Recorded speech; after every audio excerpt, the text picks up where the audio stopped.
Hello, my name is Nicholas Stone, and I am a second year double major in computer science and psychology. Throughout the course of the semester, an important thing that we've been talking about throughout our discussions has been how the external factors of a technology often dictate its use cases and its evolution within society. As we can mostly agree, I believe that a lot of technology could be far superior to what it is now, except for the fact that the market and the people often dominate where that trajectory lies. And I think that these points flow pretty nicely into some of the discussions that we've been having over the past few weeks over the readings that are for this mind map. In particular, Blumenberg's 1963 essay, in which he talks about technization, and he makes the point that a lot of our life processes become objectified when we begin to implement these technological processes. He makes the point that it has a severe impact on human agency by making us feel less autonomous because a lot of our processes are being automated. And I think that a very good example of how this can come into play unnecessarily is with some of these AI processes that we're seeing uh, pop up, such as AI generated art, AI generated video, um, generally just tools that are AI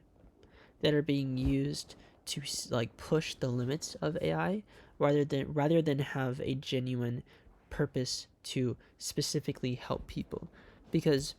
a lot of people would argue that AI generated video and art severely takes away from the autonomy of the of artists or animators or such, because a lot of debate that's going on now, for instance, for the Super Bowl commercials, are was that ad AI generated? And it generally puts a damper on a lot of the work that goes into being an artist, because people will just say, well, then why can't I just AI generate this? Why do I have to put so much effort into something that a machine can do in mere seconds? This flows nicely with the extended mind, which is the idea that cognition is not specifically defined within inside the brain, but it's seen through other processes such as